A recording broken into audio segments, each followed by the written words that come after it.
Amit Tiwari classes में आपका स्वागत है, जहां आपको मिलता है गुणवत्तापूर्ण शिक्षा और आपके सभी प्रश्नों की जानकारी सहज और सरल भाषा में, जिससे आपके आत्मविश्वास को मिलेगी एक नई उड़ान। YouTube और Google पर अभी जुड़े अमित तिवारी क्लासेस से और पेज को सब्सक्राइब कर ले। बेल टैब को दबाना ना भूले और लाइक और शेयर जरूर करें और पाएं पढ़ाई से संबंधित अपने सभी समस्याओं का समाधान। Hello guys, Amit Tiwari classes में आप लोग का स्वागत है।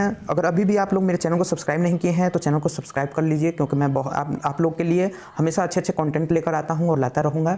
तो आज का जो टॉपिक है मेरे लिए बोर्ड एग्जाम का, मैं जो क्लास 10th है बिहार बोर्ड का बोर्ड एग्ज़ाम जो 2021 में हेल्ड हुआ है कोरोना के दौरान, तो उसी का मैं पेपर लेकर आया हूँ। आज जो है आप लोग को सॉल्यूशन दिया जाएगा। मैं सोचा हूँ ये क्वेश्चन इसमें पूरे पेपर में आप लोग देख सकते हैं 138 क्वेश्चन है, क्योंकि कोरोना के कारण जो बिहार बोर्ड का पेपर है इसमें एमसीक्यू की संख्या डबल कर दी गई है। अब मैथ के पेपर की बात करें हम लोग तो 100 अब एमसीक्यू आते हैं और इसमें 50 ही आप लोग को करने होते हैं, परंतु 100 क्वेश्चन होते हैं। तो हम क्या करेंगे, हम आप लोग को सभी क्वेश्चन को हल करके दिखाएंगे अपने चैनल पर। आप लोग हमारे चैनल से बने रहिए। तो जो एमसीक्यू का पेपर है इसको मैं सोचा हूँ पार्ट पार्ट में लाने के लिए। हो सकता है हर पार्ट में 20 क्वेश्चन 25 क्वेश्चन ऐसे करके मैं हर पार्ट में इसको अच्छे से आप लोग को समझाते हुए वीडियो लाऊंगा। और मुझे भरोसा है, यकीन है कि आप लोग अपना प्यार हमें देते रहेंगे। और जो लोग भी अभी चैनल को सब्सक्राइब नहीं किए हैं चैनल को सब्सक्राइब कर लीजिए। बहुत जल्द हम चैनल पर सीबीएसई बोर्ड और बिहार बोर्ड के जो 12th का पेपर है ये सारे मैं लेकर आने वाला हूं। और स्टडी कंटेंट यानी कि अगर मैं प्रैक्टिस पेपर की बात करूं, प्रैक्टिस पेपर भी आएगा, वो चैप्टर वाइज होगा। क्लास 10th और 12th बोर्ड एग्जाम के लिए हर सब्जेक्ट से रिलेटेड हर चैप्टर का बहुत जल्द चैनल पर आने वाला है। आप लोग हमारे चैनल को सब्सक्राइब कर लीजिए। तभी तक के लिए आप लोग हमारे चैनल से बनिए। अब हम लोग अपने विषय को चालू करते हैं। तो आज हम लोग बिहार बोर्ड की क्लास 10 का यानी कि क्लास 10th का आज हम लोग पेपर सॉल्व कर रहे हैं। जो मेरे पास पहला पेपर है ये आप लोग देख सकते हैं मैथमेटिक्स का है, यानी कि और यहाँ पर आप लिखा हुआ देख सकते हैं secondary school examination 2021 annual exam, यानी कि एनुअल एग्ज़ाम का ये पेपर है। और ये 2021 का पेपर है। विषय कोड 210 और जो सेट है बुकलेट नंबर वो है सी। गणित सब्जेक्ट जो है ये गणित है, अनिवार्य है। और समय आप देख सकते हैं 3 घंटे 15 मिनट, 3 घंटे 15 मिनट का है समय। और कुल प्रश्नों की संख्या आप यहाँ देख सकते हैं 100 + 30 + 8। अब ये जो 100 मार्क्स हैं ये बिल्कुल एमसीक्यू हैं। तो हम क्या करने वाले हैं, सबसे पहले हम एमसीक्यू को सॉल्व करेंगे और आप लोग को समझाने की कोशिश करेंगे। इसके बाद हम लोग 2-2 नंबर वाले क्वेश्चन को करेंगे। तो चलिए मैं पहला पृष्ठ पलटता हूँ। देखिए ये बिल्कुल जेन्युइन पेपर है, 2021 का है, यही है। यहाँ पर आप लोग देख सकते हैं लिखा हुआ है खंड अ यानी कि सेक्शन ए, प्रश्न 1 से 100 तक के प्रश्न के साथ 4 विकल्प दिए गए हैं, जिनमें से एक सही है। किन्हीं 50 प्रश्नों के उत्तर अपने द्वारा चुने गए सही विकल्प को एमआर शीट पर चिन्हित करें।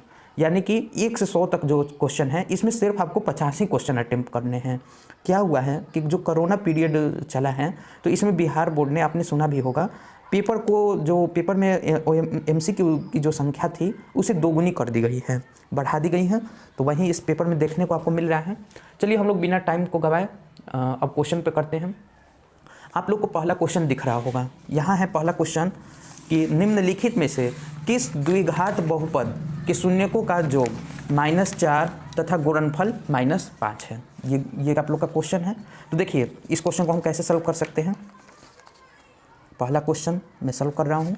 यहाँ पर शून्यकों का योग कह रहा है, तो हम मान लेते हैं शून्यक मेरे पास अल्फ़ा और बीटा है। तो अल्फ़ा + बीटा, शून्यक का योग कितना है -4। अल्फ़ा × बीटा, इनका योग इनका मान क्या है तो -5। तो हम लोग कभी भी जानते हैं कि जो हमारा बहुपद होता है इक्वेशन px वो किस फॉर्म में होता है, x² - alpha + beta x + alpha × beta, इसी फॉर्म में होता है। तो अब हमारा जो px हो जाएगा, ये px हो जाएगा, ये हो जाएगा x² - अल्फ़ा + बीटा का मान कितना दिया है -4x। तो यहाँ -4 मैं ब्रैकेट में लिख दूंगा, x प्लस ये जो अल्फ़ा × बीटा का जो मान है ये है -5, तो इसको मैं -5 कर दूंगा। अब px का मान मैं लिखूंगा तो ये हो जाएगा x² - प्लस 4x - 5, ये हो जाएगा हमारा आंसर। तो इस तरह से हमारे पहला प्रश्न का आंसर आ चुका है। अब हम लोग इसमें देख लेते हैं कौन सा होगा ऑप्शन। तो जो पहला ऑप्शन कह रहा है वो कह रहा है x² + 4x + 5 ये तो होगा नहीं, यानी कि हम लोग देखें तो इसमें से कहीं ना कहीं फोर्थ ऑप्शन डी ऑप्शन हो जाएगा। तो इस तरह से हमारा डी ऑप्शन आंसर हो जाएगा पहले का। अब चलिए अब हम लोग दूसरे क्वेश्चन पे आते हैं। दूसरे क्वेश्चन में देखिए लिखा है यदि बहुपद एक्स स्क्वायर माइनस के एक्स प्लस 8 के शून्यकों का योग, दूसरा क्वेश्चन भी बहुपद से ले लिया गया है, शून्यकों का योग कह रहा है कि 6 है तो के का मान बताइए। पी एक्स बराबर एक्स स्क्वायर माइनस के एक्स प्लस 8 है, शून्यकों का योग यानी कि अल्फा प्लस बीटा का मान हमें दिया है 6। तो अल्फा प्लस बीटा बराबर होता क्या है माइनस बी बटे ए। यहाँ पर हम समीकरण देखें, यहाँ पर समीकरण को देखें, देखिए ए का मान क्या है, यहाँ पर ए का मान 1 है, बी का मान क्या है तो माइनस 1 है बी का मान, और सी का मान क्या है प्लस 8 है। तो इस तरह से मैं क्या करूँगा यहाँ पर कि 6 मुझे मान दिया हुआ है, ये चीज़ अल्फ़ा प्लस बीटा का मान 6 है यानी कि माइनस बी बटे ए। तो यहाँ बी का मान अगर हम देखें तो माइनस के है, क्या है माइनस के, ठीक है, क्योंकि एक्स का जो कोएफिशिएंट वही तो बी कहलाएगा, तो इसके मान को हम रख देंगे 6 बराबर माइनस बी, तो माइनस और बी का मान क्या है माइनस के बटे ए का मान क्या है 1, यानी कि 6 बराबर ये हो गया के बटे 1, यानी कि 1 का गुणा के से हुआ के बराबर 6। तो इस प्रकार हमारा के का मान जो है ये हो जाएगा 6। अब हम लोग आते हैं इसमें देखते हैं 6 हमारा दिया गया है ऑप्शन में, नहीं दिया गया है, डी ऑप्शन यानी कि डी ऑप्शन। तीसरे प्रश्न को अब हम लोग देखते हैं, इसमें कह रहा है के किस मान के लिए समीकरण 3x माइनस 8 बराबर, क्वेश्चन नंबर 3 है, बराबर माइनस 8 और 6x माइनस के एक्स बराबर माइनस 16 समपाती रेखाओं को प्रदर्शित करता है। तो देखिए यहाँ मैं समीकरण लिख देता हूँ सबसे पहले, ये हो गया हमारा समीकरण 1, और 6x माइनस के वाई बराबर माइनस 16, ये हमारा हो गया समीकरण 2। अब हम लोग क्या करेंगे कि जानते हैं संपाती कब होती हैं रेखाएं, तो जब a1 बटे a2 बराबर b1 बटे b2 बराबर c1 बटे c2 है। समीकरण 1 का जो x का कोफिशिएंट होगा उसे a1 कहा जाता है। यहाँ a1 बराबर क्या है +3, b1 बराबर क्या है -1, c1 बराबर क्या है -8। इसी तरह से यानी कि समीकरण 2 का a1 यानी कि a2 कहलाएगा। a2 बराबर क्या है 6 है, b2 बराबर क्या है तो -k है, और c2 बराबर यहाँ क्या है तो -16। ठीक, इतना हम लिख लिए। लिखने के बाद अब हम क्या है कि अपने प्रश्नों को करते हैं। देखिए a1 बटे a2 यानी कि संपाती के केस में क्या होना चाहिए, ये तीनों इक्वल होने चाहिए। तो a1 का मान 3 है, 3 बटे 6 बराबर किसके होने चाहिए -y बटे के, -y बटे -k बराबर -8 बटे -16। तो ये देखिए ये भी 1 बटे 2 के बराबर है, ये भी देखिए तो 1 बटे 2 के बराबर है, यानी कि कोई भी आप यहाँ से इसको इक्वल ले लीजिए या इसको इक्वल ले लीजिए, मिलना वही है, -y बटे -k बराबर 1 बटे 2। तो k का मान यहाँ -k बराबर कितना, ये माइनस कट गया, प्लस हो गया, तो प्लस k बराबर कितना हो जाएगा 2, यानी कि k का मान क्या हो जाएगा 2, यही हमारा हो जाएगा आंसर। आइए ऑप्शन को देख लेते हैं, यानी कि इस प्रश्न का ऑप्शन नंबर ए सही हो जाएगा। तो अब हम लोग चौथे क्वेश्चन पर आते हैं, देखते हैं यहाँ पर कह रहे हैं शून्यक 4 और 7 वाले द्विघात बहुपदों की संख्या क्या होगी। तो एक शून्यक हमारा 4 है, दूसरा शून्यक 7 है। तो सबसे पहले हम निकाल लेते हैं हमारा बहुपद क्या होगा। तो बहुपद बराबर हमारा क्या हो सकता है x-4, क्योंकि चिन्ह चेंज कर देते हैं, और यहाँ भी x-7, इन दोनों का गुणा करेंगे तो x को अगर हम कॉमन ले लेंगे तो x-7 -4 का गुणा हम लोग x-7 से कर देंगे। यहाँ हमें मिलेगा x² -7x -4x + 28, यही हो जाएगा। यानी कि अब हम लिखें तो इसको क्या लिख सकते हैं x² -11x + 28। ठीक, तो ये हमारा मान लीजिए कि बहुपद है। ठीक, इस बहुपद के शून्यक 4 और 7 होंगे, बात समझिए। लेकिन इसी बहुपद को मैं दूसरा बहुपद एक बना दूं जिसमें मैं 2 का गुणा सब में कर दूं, 2x² -22x प्लस इसको 28 से 2 से गुणा कर दूं तो ये हो जाएगा 56। अगर आप इस बहुपद का भी मूल निकालिएगा ना, रूट यानी कि शून्यक निकालिएगा, तो अगर शून्यक आप निकालिएगा तो इसका भी शून्यक 4 और 7 ही मिलेगा। यानी कि आप लोग जानते भी होंगे जब हम शून्यक कहते हैं किसी भी चीज़ का, किसी भी बहुपद का ये शून्यक है तो इसका मतलब ये मान रख देने पर x की जगह 4 या 7 इस px की मान 0 हो जाएगी। ठीक इसी तरह से मान लीजिए इस px में मैं 3 का गुणा कर दूँ, px में 3 का गुणा कर दूँ सब में, तो 3x² -33x प्लस 4 2 3 84, ये इसको भी अगर आप लोग सॉल्व करके देखें तो ये भी इसका भी मूल जो होगा 4 और 7 होगा। तो इस प्रकार हम इस 4 को गुणा कर दे, 5 को गुणा कर दे, तो ये हम लोग देख रहे हैं वो तो बढ़ती चला जाएगा। इसका मतलब इसका आंसर हो जाएगा अनंत। कितनी हो सकती हैं? 4 और 7 बहुपद वालों की संख्या अनंत हो सकती है। इंग्लिश में बोले तो इसी को हम लोग इन्फिनिटी बोल सकते हैं, इन्फिनिटी। आई थिंक आप लोग को बहुत अच्छा समझ में आ गया होगा। अब चलिए हम लोग 5वें नंबर प्रश्न पे आते हैं। क्वेश्चन नंबर 5 को आप लोग देखिए, इसमें लिखा है निम्नलिखित में से किस समीकरण का एक मूल 2 है? ए ऑप्शन में x² - 4x - 21 बराबर 0। जो बी ऑप्शन है इसमें है x² - 4x + 5 = 0। सी ऑप्शन में है x² - 2x + 1 बराबर 1 = 0। फोर्थ जो ऑप्शन है उसमें है 2x² - 7x + 6 बराबर 0। तो हम लोग जानते हैं बहुपद चैप्टर में कि जब हम कह रहे हैं कि हमारा मूल यानी कि शून्यक जो है, किसी बहुपद का ये संख्या हमारा शून्यक है, तो उस मान को उस बहुपद में रखने पर शून्य मिलना चाहिए। अगर मैं कह रहा हूँ कि ये मेरा शून्यक है 2 है, तो यानी कि मैं चारों ऑप्शन में रख करके x के मान की जगह इसमें 2 के मान को रखूँगा और देखूँगा किसमें मान 0 आ रहा है। जिसमें 0 आ जाएगा मैं कहूँगा यानी कि ये इस बहुपद का शून्यक है। चलिए मैं पहले से चालू करता हूँ। पहला है x² - 4x - 21। तो इसमें x का मान हम क्या रख देंगे? x बराबर 2। तो इसको हम किस तरह से लिखेंगे? इसको हम px बराबर लिखेंगे x² - 4x - 21 और p x की जगह 2 रख देंगे। तो 2 का स्क्वायर माइनस 4 × 2 - 21, ये हो जाएगा 4 - 4, इसको हम लोग 4 हो जाएगा और इसको करेंगे तो सबसे पहले देखिए यहाँ पर 21 है, यहाँ पर सबसे पहले हमारा क्या होगा? तो बोडमास रूल लगेगा। सबसे पहले हम लोग मल्टीप्लिकेशन करेंगे तो ये हो जाएगा -8 - 21। अब देख रहे हैं हम लोग यहाँ से कि ये जो है हमारा 0 के इक्वस तो नहीं आएगा, ये हो जाएगा -29 और -29 + 4 यानी कि -25। तो यानी कि पहला ऑप्शन गलत है, पहला ऑप्शन बहुपद का शून्यक नहीं होगा। अब चलिए यहाँ पर आते हैं हम लोग P2 रख देंगे तो x की जगह 2 का स्क्वायर -4 × 2 + 5। इस तरह से 2 का स्क्वायर हम किए 4 हो गया, -8 हो गया, +5 हो गया। अब इसको हम करेंगे तो 4 में से 8 घटा -4 + 5 यानी कि ये कहीं ना कहीं +1 हो जाएगा। ये भी शून्य के बराबर नहीं आया। जब शून्य के बराबर नहीं आया तो इसे भी कहेंगे ये हमारा 2, इसका शून्यक इस बहुपद का नहीं है। अब चलिए ऑप्शन नंबर 3 में आते हैं। P2 बराबर लिखेंगे 2 का स्क्वायर -2 × 2 + 1 बराबर 0। 2 का स्क्वायर ये हो जाएगा 4 -4 + 1 बराबर 0, यानी कि इस 4 से ये 4 तो कट गया। ठीक, अब हमारे पास बचा ये 1, तो ये हो जाएगा 1, यानी कि P2 का मान कितना हो गया? 2।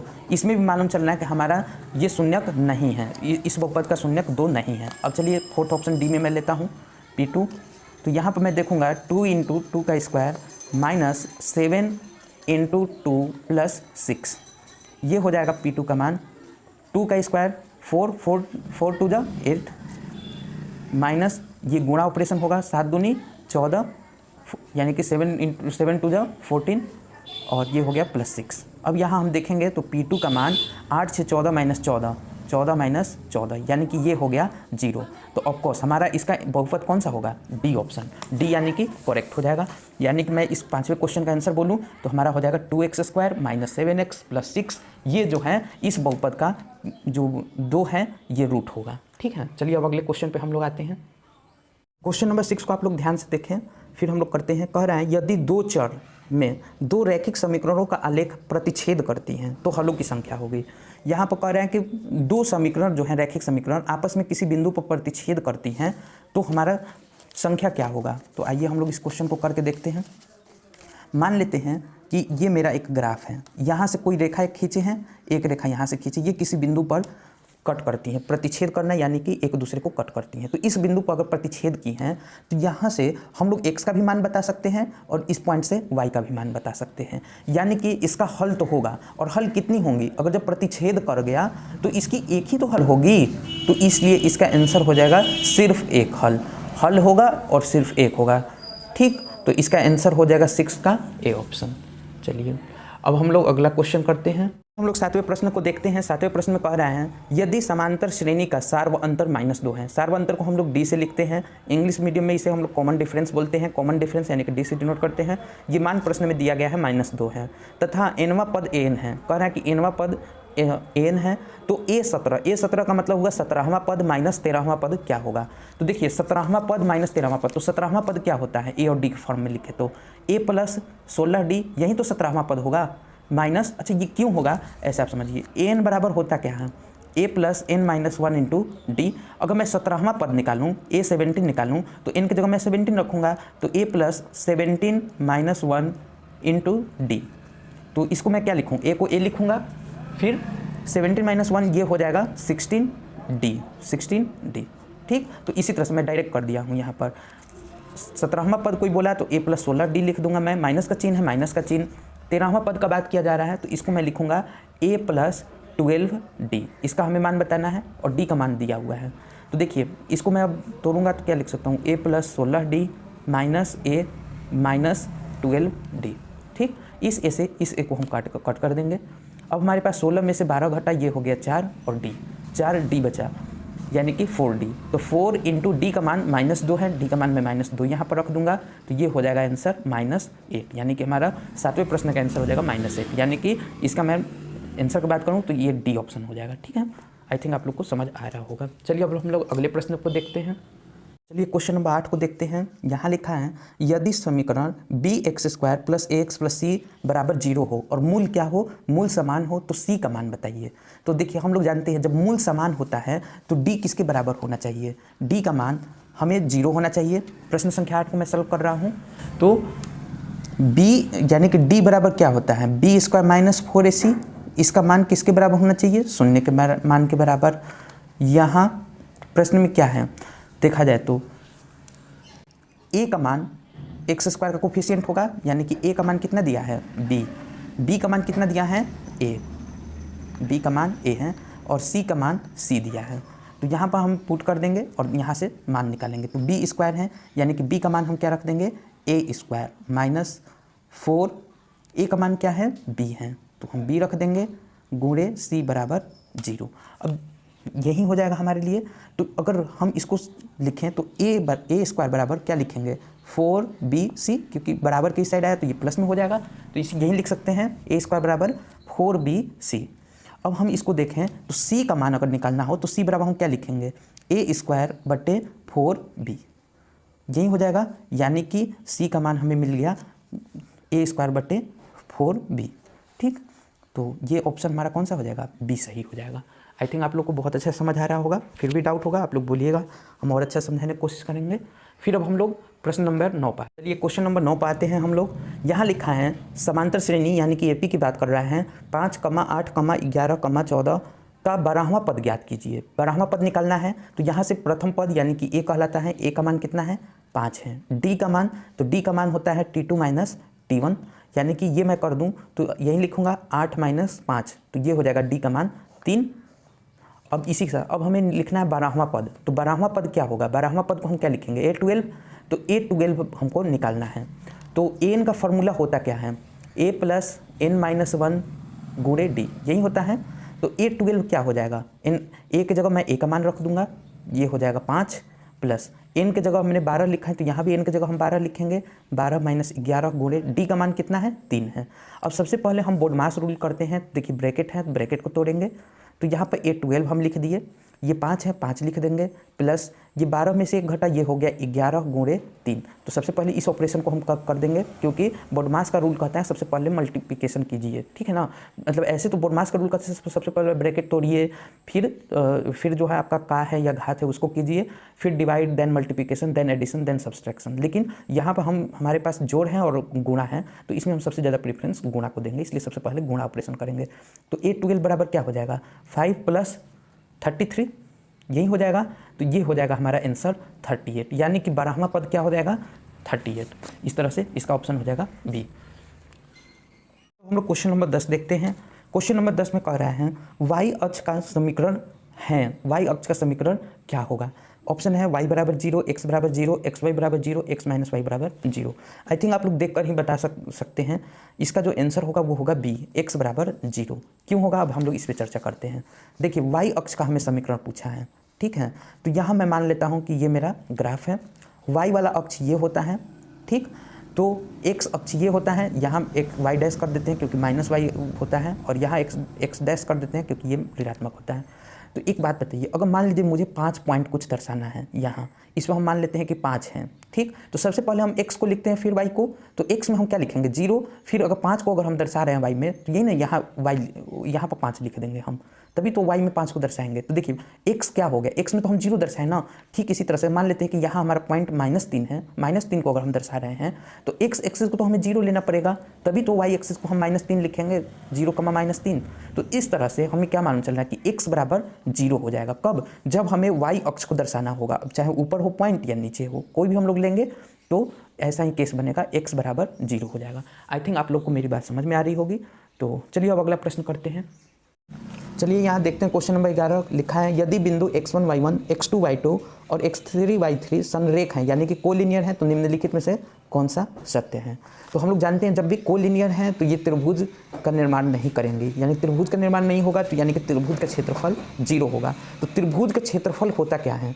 त्रिभुज का क्षेत्रफल होता है 1/2 mod x1 y2 minus y3 plus x2 y3 minus y1 plus x3 ये होता है y1 माइनस y2, यही होता है। यानी कि इसका मान क्या होना चाहिए, 0 के बराबर होना चाहिए। तो ये 0 है, तो 0 बराबर 1/2 x1 y2 माइनस y3 यही लिख देंगे, plus x2 y3 minus y1 plus x3 y1 minus y2 यही हो जाएगा। इतना लिखने के बाद अब हम देख रहे हैं इस 0 का गुणा 2 से होगा, ये क्या हो जाएगा 0 बराबर हम क्या लिख सकते हैं x1 y2 minus y3 plus x2 y3 minus y1 plus x3 y1 minus y2। यानी कि अगर हम ऑप्शन देखें इसमें तो ऑप्शन नंबर ए यही होगा, यानी कि इससे हमें मालूम चलता है कि ऑप्शन नंबर ए सही है, ठीक है, जो 0 के बराबर होगा। चलिए अब हम लोग 12वें प्रश्न पाते हैं। कह रहा है 4 tan थीटा बराबर 4, तो हमें थीटा का मान क्या होगा। तो यहाँ पर अगर हम इसको सॉल्व करें तो tan थीटा बराबर लिखेंगे, tan थीटा बराबर ये 4 है 4 और ये वाला 4 नीचे में चला गया, तो ये इसका मान कट जाएगा आपस में, ये हो जाएगा 1, यानी कि हमें मिला tan थीटा बराबर 1। तो थीटा के किस मान के लिए tan थीटा बराबर 1 होता है, तो ये हो जाएगा थीटा बराबर 45 डिग्री। आप लोग को मान याद होगा और तो हम लोग इजीली कह सकते हैं कि tan 45 डिग्री का मान, यानी कि इसमें बात करें तो ऑप्शन सी हो जाएगा। चलिए अब अगला क्वेश्चन हम लोग देखते हैं। हम लोग को 13 प्रश्न दिख रहा होगा, इसमें है यदि कोसेक थीटा बराबर 17/8 है तो tan थीटा का मान बताइए। तो इसको हम लोग सॉल्व बहुत तरीके से कर सकते हैं। चलिए मैं इजी वे में बताता हूँ। कोसेक थीटा बराबर 17/8 है, तो इसको हम लोग लिख देंगे कोसेक थीटा बराबर 17/8। अब आप लोग जानते हैं कोसेक थीटा साइन थीटा के उल्टा होता है, तो साइन थीटा बराबर होता है लंब बटे कर्ण, तो ये क्या हो जाएगा हमारा कर्ण बटे लंब, यही हो जाएगा। तो यहाँ से हम तीसरी भुजा त्रिभुज की निकालेंगे, यानी कि हम निकाले आधार, आधार बराबर हो जाएगा अंडर रूट में कर्ण का स्क्वायर माइनस लंब का स्क्वायर, यही होगा। अंडर रूट में कर्ण का स्क्वायर यानी कि 17 का स्क्वायर माइनस 8 का स्क्वायर। अगर इसको और हम आगे ले जाएं तो इसको हम कर सकते हैं अंडर रूट 289 माइनस 64, यही इसको और आगे करें तो अंडर रूट 225, और ये मान होता है अंडर रूट 225, ये हो जाएगा 15 का मान, यानी कि आधार का मान हमें 15 यूनिट निकल गया। तो अब हमें tan थीटा बराबर पूछ रहे हैं, तो tan थीटा बराबर हम लोग जानते हैं होता क्या है लंब बटे आधार, लंब बटे आधार। लंब का मान यहाँ पर दिया हुआ है 8 है, लंब का मान कितना है 8 है, आधार का मान कितना 15 है, तो 8/15 ये हमारा इस प्रश्न का हो जाएगा आंसर। यानी कि देखते हैं यहाँ पर 8/15 यानी कि बी ऑप्शन हो जाएगा। क्वेश्चन नंबर 14 पे आते हैं। 14 क्वेश्चन नंबर में कह रहा है एक घड़ी के मिनट वाली सुई द्वारा 60 मिनट में बनाया गया कोण होता है। तो देखिए बहुत सिंपल ये क्वेश्चन है, रीजनिंग टाइप का क्वेश्चन है। मान लेते हैं कि ये हमारा घड़ी है, जो सबसे बड़ी सुई होती है मिनट की सुई होती है। मान लेते हैं कि ये इस समय हमारे 15 मिनट पर है, कुछ भी हम मान लेते हैं समथिंग 10:15, 12:15, कुछ भी आप मान सकते हैं, ठीक है। अगर 60 मिनट ये सभी सुई चलेगी, 60 मिनट ये सुई की घूर्णन अगर करेगी, इस तरह से करती चली जाए, तो 60 मिनट बाद तो 1 घंटा पूरा कंप्लीट हमें पूरा हो जाएगा, पूरा होने के बाद ये सुई फिर से कहाँ आ जाएगी, ये सुई कहीं ना कहीं फिर 60 मिनट बाद तो 15 घंटे पर ही आ जाएगी। तो पूरा का पूरा यहाँ से चलना प्रारंभ किया है और चलते चलते सुई ने एक तरह का सर्किल बना दिया। अब हम लोग जानते हैं सर्किल एक पूरा फॉर्म हो गया, तो ये कितने डिग्री का होता है, ये होता है 360 डिग्री का। तो एक सुई द्वारा बनाया गया कोण कितने डिग्री का हो जाएगा, ये हो जाएगा 360 डिग्री का। आई थिंक आप लोग को बहुत अच्छा समझ में आ गया होगा। चलिए अब अगला प्रश्न देखते हैं। ये 15वां प्रश्न है, कह रहे हैं प्रथम 6 अभाज्य संख्याओं का माध्यक। तो हम लोग जानते हैं, देख रहे हैं यहाँ माध्य नहीं माध्यक लिखा है। तो माध्यक के लिए सबसे पहले हमारे पास जो नंबर्स होने चाहिए वो इंक्रीजिंग फॉर्म में यानी कि असेंडिंग ऑर्डर बढ़ते क्रम में होने चाहिए। तो सबसे पहले हम लोग बढ़ते क्रम में संख्याओं को लिख दें। तो प्रथम 6 अभाज्य संख्या, प्रथम 6 अभाज्य संख्या लिख दें। प्रथम 6 अभाज्य संख्या क्या क्या हो सकती हैं, 2, 3, 5, 7, 11 और 13, ये 6 संख्याएं हो सकती हैं। अब हमसे माध्यक पूछना है, तो माध्यक यहाँ निकालने के लिए देखिए जो 6 हैं, n बराबर 6 हैं, ये एक इवन नंबर है। इवन हिंदी में बोले तो सम संख्या है। तो सम संख्या के केस में हमारा फॉर्मूला क्या होता है, n/2 पद प्लस n/2 प्लस 1वां पद, इतना पद होल बटे 2, यही होता है। चलिए इसको हम लिख देते हैं n/2 पद यानी कि ये हो गया तीसरा पद प्लस चौथा पद बटे 2, यही हो जाएगा। अब यहाँ तीसरा पद हमारा 5 है, चौथा पद 7 है, तो 5 प्लस 7 बटे 2, यानी कि इसको हम करें तो 12 बटे 2, यानी कि हमारा आंसर क्या हो जाएगा 6। तो यहाँ अब मिलाते हैं हम लोग, यहाँ ऑप्शन में है सी में 6, तो ये हमारा 6 आंसर हो जाएगा। चलिए अब अगला प्रश्न करते हैं हम लोग। Question number 16, sec square 45 degree minus 2, इसका हम लोगों से मान पूछ रहा है। ऑप्शन दिया है 1, 0, 4 और 1/2। तो यहाँ पर हम लोग सेक 45 का मान कोस 45 के उल्टा होता है, कोस 45 साइन 45 के मान के बराबर होता है, साइन 45 का मान होता है 1/√2। तो सेक 45 का मान कितना हो जाएगा, 1/√2 के उल्टा यानी कि √2। तो इसका हमें क्या करना है, स्क्वायर कर देना है -2। √2 का स्क्वायर क्या होता है 2, 2 - 2, ये हमें क्या मिलेगा 0। तो इसका 16 नंबर प्रश्न का आंसर हो जाएगा 0 यानी कि बी ऑप्शन। अगला प्रश्न देखते हैं, इसमें बोल रहे हैं 2 न्याय संगत सिक्के उछाले जाते हैं तो 2 शीर्ष यानी कि चित यानी कि इंग्लिश में बोले तो हेड आने की प्रायिकता क्या होगी, प्रोबेबिलिटी की चांस पूछा गया है। तो सबसे पहले जब 2 हम लोग उछालेंगे तो इवेंट क्या क्या हो सकते हैं, इवेंट हो सकते हैं जैसे में हमें दोनों बार हो सकता है कि हेड मिल जाए, दूसरा हो सकता है कि एक हेड मिले एक टेल मिले, हो सकता है तीसरा कि हमें टेल और टेल ही दोनों मिल जाए, और चौथा इवेंट हो सकता है कि हमें एक टेल मिले एक हेड मिले। यानी कि टोटल नंबर ऑफ इवेंट अगर हम बात करें तो ये कितने हो गए, ये 4 हो गए। होने की संभावना क्या हो गया, कुल होने की संभावना में अब देखेंगे हम लोग 2 बार दोनों हेड आने की प्रायिकता क्या होगी, तो दोनों में हेड यानी कि 1 है। तो हमारे पास अगर हम लोग प्रोबेबिलिटी ऑफ दैट इवेंट देखेंगे तो कितना हो जाएगा, कुल 1 है, ये 1 हो गया। कितने में से है टोटल नंबर, क्योंकि हमारा प्रोबेबिलिटी का फॉर्मूला प्रायिकता का क्या होता है, favourable outcome divided by total number of favourable outcome. तो फेवरेबल आउटकम हमारा 1 है, 2 बार हेड आने की चांस पूछा है, ये 1 ही बार आया है, 1 ही में आया है 2 बार हेड, बाकी सब में नहीं है। तो ये 1 हो गया, टोटल संख्या कितनी है 4 है, तो ये हो गया 1/4, ये हमारा हो जाएगा आंसर। यानी कि इसका अगर हम बात करें तो डी ऑप्शन सही हो जाएगा। चलिए यहाँ पर हम देखते हैं, हमारा 18वां क्वेश्चन है 2 × 1 - sin स्क्वायर ए बटे कॉस स्क्वायर ए, इसका क्या मान होगा। तो हम लोग जानते हैं साइन स्क्वायर ए प्लस कॉस स्क्वायर ए बराबर 1 होता है। तो अगर कॉस स्क्वायर ए अगर हमें लिखना हो तो कॉस स्क्वायर ए बराबर हम क्या लिख सकते हैं, 1 - sin स्क्वायर ए, यही लिख सकते हैं। चलिए इस मान को हम इस जगह रख देते हैं। तो इस मान को जब हम रख देंगे तो क्या हो जाएगा, 2 × 1 - sin स्क्वायर ए पहले से है, कॉस स्क्वायर ए बराबर 1 - sin स्क्वायर ए, यही हो जाएगा। अब इससे जो है ये वाला कट जाएगा, तो हमें क्या मिलेगा 2 मिलेगा, तो 2 हमारा आंसर हो जाएगा। ठीक है, अब हम लोग प्रश्न संख्या 19 पाते हैं। इसमें कह रहा है 2 पासे एक साथ उछाले गए तो दोनों पर एक ही संख्या आने की प्रतीकता क्या है। दोनों पर एक ही संख्या आने की प्रतीकता, तो हमारे पास 2 जब सिक्के उछाल रहे हैं तो 2 जब हम पासे उछाल रहे हैं तो पासे में तो 1 से लेकर 6 तक ही संख्या आती है। ठीक, तो 1 से लेकर 6 तक आती हैं, तो हमारे कुल कितने हो जाएंगे इवेंट। पहले तो हो सकता है कि एक पासे में 1 आए, एक में 1 आए, एक में हो सकता है 1 आए, फिर 2 आए, 1 3, 1 4, 1 5, फिर हो सकता है कि पहले पासे में 2 आए, दूसरे में 1 आए। इस तरह से हमारे कुल टोटल नंबर ऑफ आउटकमों की अगर हम लोग बात करें तो ये हो जाएंगे 6 6 6 6 6 6, यानी कि 6 के 36। टोटल नंबर ऑफ आउटकम कितने हो जाएंगे? तो ये हो जाएंगे 36। अब हमारे कह रहे हैं कि सेम संख्या आने की प्राथमिकता, सेम संख्या यानी कि 1 1, दोनों में सेम संख्या है, 2 2, 3 3, 4 4, 5 5 और यहाँ देखें तो 6 6 हैं, यानी कि कुल टोटल नंबर ऑफ जो इवेंट है ये कितना हो सकते हैं फेवरेबल तो ये हो सकते हैं हमारे इवेंट जो है प्राथमिकता बराबर हो जाएगा, ये तो 6 हो गए, कुल कितने में हुए तो 36 में हुए, तो 6/36 हो जाएंगे, यानी कि इसको हम बोले तो 1/6, ये हमारा हो जाएगा प्रोबेबिलिटी, यानी कि यही होगा हमारा आंसर। 20वां क्वेश्चन देखते हैं, कह रहे हैं यदि थीटा का मान 90 डिग्री हो तो sine theta minus cos theta क्या होगा? तो थीटा बराबर 90 degree sine theta minus cos theta, और थीटा की जगह हम 90 से रिप्लेस कर सकते हैं 90 डिग्री से, तो यहाँ लिख देंगे sine 90 degree minus cos 90 degree.